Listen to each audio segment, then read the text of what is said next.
be defined and created however. Exactly. I think, and that's why like I love astrology, because astrology has kind of helped me figure out how to heal. Like, it's helped me figure out and like kind of create a guide for self-care. Like, for example, if you look at your 5th house, you would have to pull your birth chart, put in your birth time to figure out what your 5th house is. But if you look at your 5th house, the planet that rules over your 5th house. So for example, my 5th house is in Pisces, and the planet that rules over Pisces is Jupiter. And then if you look at Jupiter and Venus, so your 5th house ruler, your 5th house sign, and Venus, you can kind of get some insights on what you like to do for pleasure. And for me, a lot of my pleasure falls into the house of Scorpio. So I like to do things for myself, and I like to keep them secret too. Like I like to keep these things for me. Kind of like your poetry situation. Exactly. I'm over here looking at my 5th house like, wait, hold on. Yeah, so no, what's your 5th house? Is like in Capricorn. Do you know where your Saturn is? Hold on. I'm gonna click on this little thing. My Saturn is in my 4th house in Sagittarius. So I would imagine if your 5th house is in Capricorn, I think that you're the type of person where so Capricorn is low-key one of my favorite signs, just because people do not fully understand Capricorn energy. Capricorn is a literal sea goat. Like, people remember the goat side of Capricorn, but they forget that it's a goat with a mermaid tail. Dope. So I think there's this inherent whimsical nature to Capricorn. I feel like Capricorn is when the energy really starts to go into adulthood, but just because you're an adult does not mean you've lost that childlike imagination. And I feel like a big part of why Capricorn works so hard is because they have really big dreams. So I think that self-care for you can look like actually thinking about what you want your personal empire to look like. If you were to create a world where you live in this magical land where you feel safe and where you feel happy, like, what would your castle look like? What animals would be in your world? Like, what does your home look like? Like, actually, like, kind of like laying out the floor plan for the life you want to live, and then going in and developing like a structured plan of how you're going to get there. I feel like even indulging in cooking for yourself, or even like just having like those moments of like getting in touch and appreciating your culture, because I feel like being in opposition with Cancer, while we know Cancer is like Cancer rules over the 4th house of home heritage and in my opinion culture, being on the opposing end, Capricorn in 10th, is like, that's our legacy. That's what we put out there. So really having like these thoughts of how you can take where you come from and put that out into the world, especially because you said Saturn's in the 4th house. Yes. Of Sagittarius, I think that would be a huge theme for you. And even like learning about different cultures too, because Sagittarius, they love morals, they love philosophy, but they also love understanding different perspectives, which is part of why they like talking to so many different people and experiencing so many things. And it's so funny because you've basically described everything about me and right where I'm at, because that's what I'm trying to do. I'm trying to envision what I really want my world to look like without the restrictions of reality, basically. Yeah. One thing that one of my friends who is a Capricorn stellium, meaning that she has a lot of planets. Oh, she has a lot. Yeah. She once asked me, who would you be if capitalism did not exist?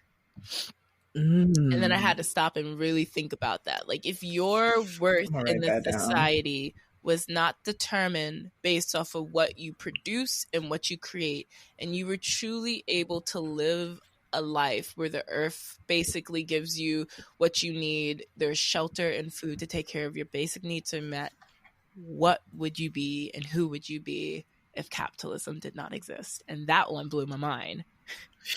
That one blew me. I wasn't even ready. I'm gonna have to like meditate, sit, and just take that in to figure it out. That was one of the most powerful questions I've ever been asked. Wow. Yeah. That blew my mind. I will take that in.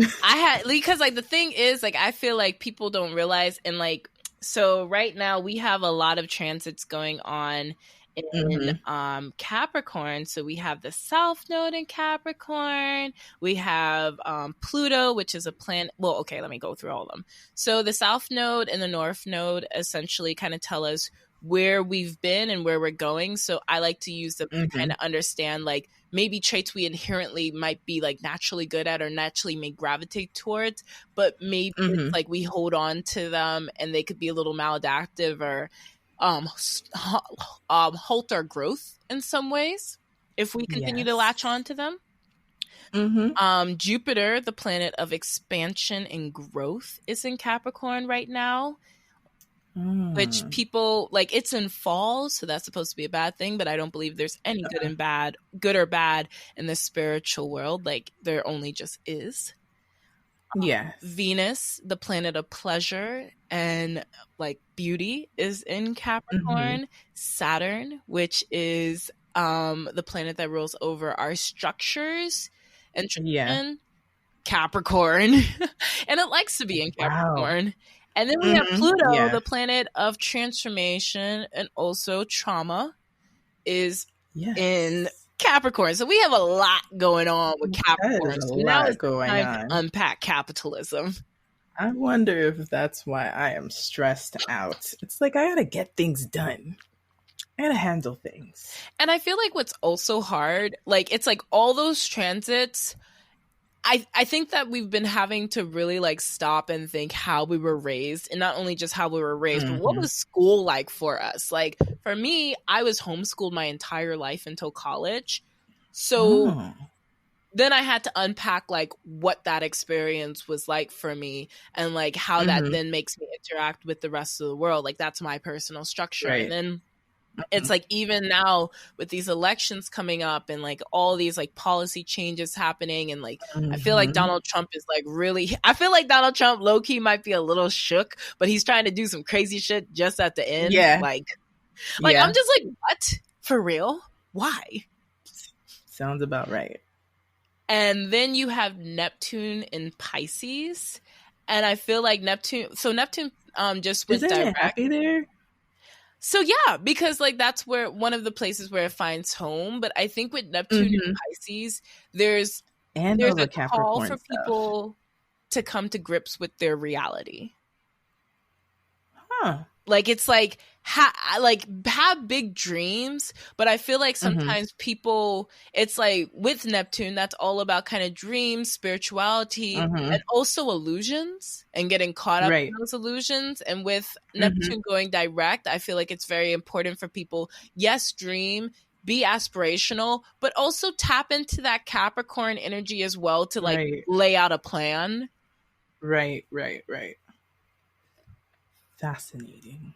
Yeah, I could go on forever. I love the stars. I do not. Yeah, I don't mind it at all, because I'm like low key, high key into all of astrology, but I don't like understand the houses yet.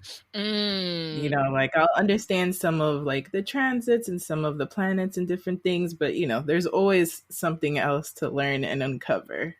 And that's the best part of astrology, because astrology is really just a metaphor for life. Right. Yeah. Wow. Life be heavy, astrology be heavy. It's all heavy. It's true. And I think that everything takes uncovering little by little. Absolutely. I don't think I could chew the whole thing. I definitely agree. Like, one thing that I really started to kind of learn, and I've been forced to learn it by force. It's been shoved down my throat. I've been held down and had to learn this lesson. I'm very Mars ruled. Like, most of my planets are actually in Scorpio. So while I'm a Sagittarius, I'm pretty Scorpy. But I think being Mars ruled, because Mars is the ruler of Scorpio, even though people want to think it's Pluto, it's Mars.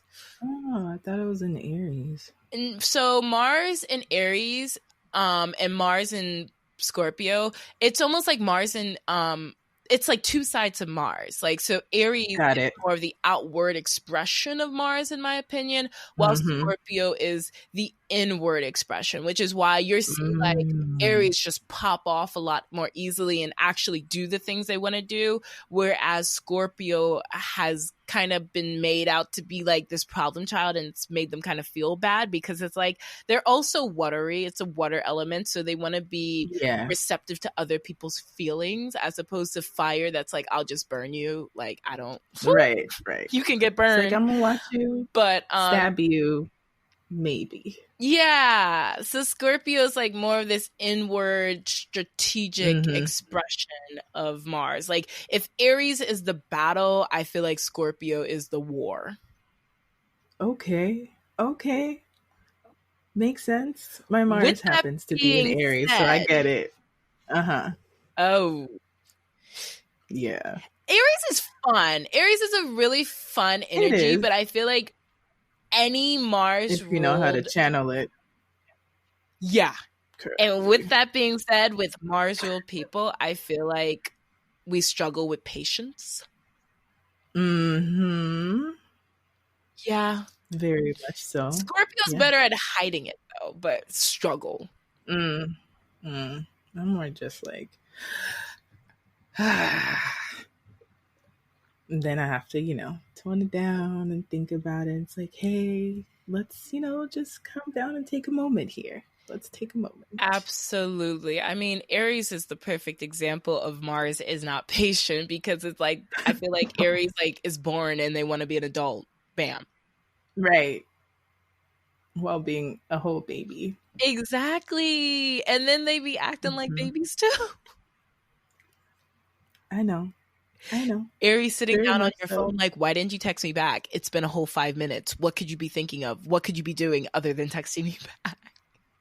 A whole life. I'm thinking and contemplating about life, person. Oh, man. Yeah, I know the feeling. But I'm working, I'm still working on myself. Trying to do the best that I can. Yes. Tell me about your podcast. It's called. Go ahead. What happened? Huh? No, repeat what you said. I missed it. Oh, I was saying that's all we really can do is just be the best. There is no expectation of perfection in this world. So you're saying this to a Virgo. I'm working on it. Oh.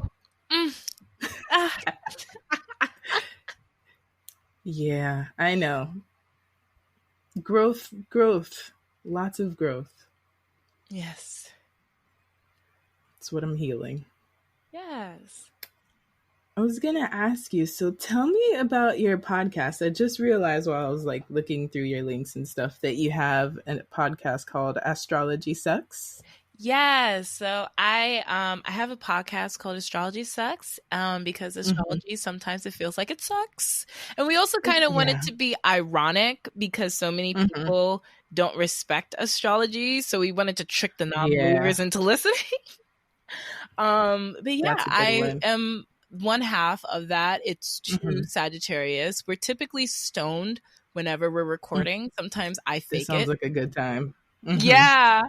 And my co-host, her name is Shannon, and she's at Astrology Chef on Instagram and Twitter.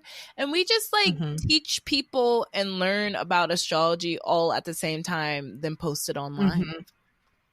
And so how did you exactly learn about astrology? Is it just like research, books, different things? Is there anything that was your favorite that you would recommend to anyone interested in astrology? Jeez.